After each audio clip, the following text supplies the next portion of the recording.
अस्सलामु अलैकुम वरहमतुल्लाहि वबरकातुहू। अब्दुल करीम आज़ाद मुखातिब हूँ। आज का हमारा मौजू है तुख़्म बक़ाइन, जो कि बवासीर खूनी के लिए इंतहाई लाजवाब है।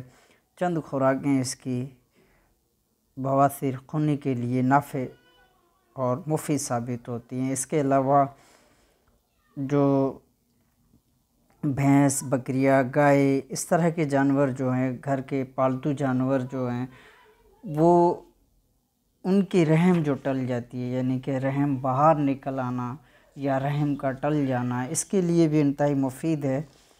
तो तरीका इस्तेमाल ये है कि सबसे पहले इसके नाम तुख़्म बक़ाइन, पंजाबी में धरकोने, गुजराती में बक़ाइना, सिंधी में निम बक़ाइन, संस्कृत में निम रक्ष कहते हैं।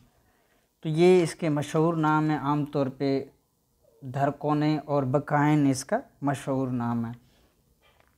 तरीका ये है कि बक़ाइन लेकर, ये ताज़े बक़ाइन है, अभी तक अच्छी तरह से खुश्क भी नहीं हुए हैं, तो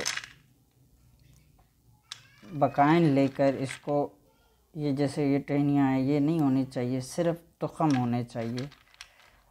तो इसके अंदरूनी मग़ज़ भी इस्तेमाल किए जाते हैं। हम तो पूरा इसका पूरा तुख़्म इस्तेमाल करते हैं। ये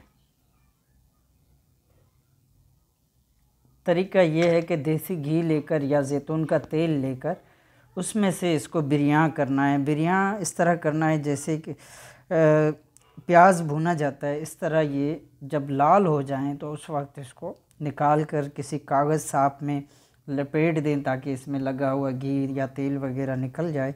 तो उसके बाद इसको अच्छी तरह से कूट पीस कर महफूज रख लें। तरीका इस्तेमाल ये है कि बवासीर के लिए निसफ़ ग्राम तक मक्खन या मलाई में डालकर इस्तेमाल किया जाए या दूध के साथ इस्तेमाल किया जाए। अगर कैप्सूल में भरना है तो 500 मिलीग्राम वाले कैप्सूल भर लें। 1 से 2 कैप्सूल सुबह शाम पानी के साथ इस्तेमाल करें या शरबत अंजबार के साथ इस्तेमाल करें। अगर ज़्यादा खून बह रहा हो बवासीर का तो शरबत अंजबार के 2 चम्मच और आधा गिलास पानी में डालकर फिर इसके साथ ये कैप्सूल लिए जाएं तो पहली से दूसरी खुराक, हद ज़्यादा तीसरी खुराक में बवासीर का खून बंद हो जाएगा। तो इस तरह ये बवासीर के लिए इस्तेमाल किया जाएगा। और अगर किसी जानवर, भैंस, बकरी, गाय वगैरह बच्चा देने के बाद अमूमन गाय, भैंस, बकरी, उनका रहम निकल जाता है, बाहर की तरफ लटकता रहता है, तो ऐसी सूरत में ऐसे जानवरों को, ख़ास तौर पे भैंस या गाय जैसे जानवर, बड़े जानवर में अगर इस तरह का कोई मसला हो तो फिर 1 चम्मच मक्खन में मिक्स करके ये खिला दिया जाए, किसी रोटी में या किसी भी तरह खिला दिया जाए। इसी तरह दूसरे रोज़ दूसरी खुराक, तीसरे रोज़ तीसरी खुराक मक्खन के अंदर मिक्स करके दिया जाए तो इंशाअल्लाह अज़्ज़ व जल दोबारा फिर गाय, भैंस या इस तरह के जानवर को ज़िंदगी में ये रहम निकलने का या रहम टलने का मसला जो होता है, रहम बाहर आ जाती है, ये दोबारा नहीं होगा। इसी तरह बाज़ औरतों के या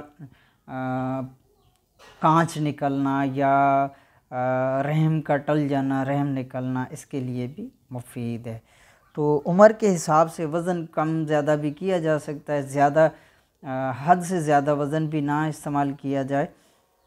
मुनासिब मकदार 250 ग्राम वाले कैप्सूल से लेकर 500 ग्राम वाले कैप्सूल, इस तरह 500 मिलीग्राम वाले कैप्सूल खिलाए जा सकते हैं। तो इस तरह ये दिन में 2 मरतबा 3 मरतबा खिलाया जा सकता है।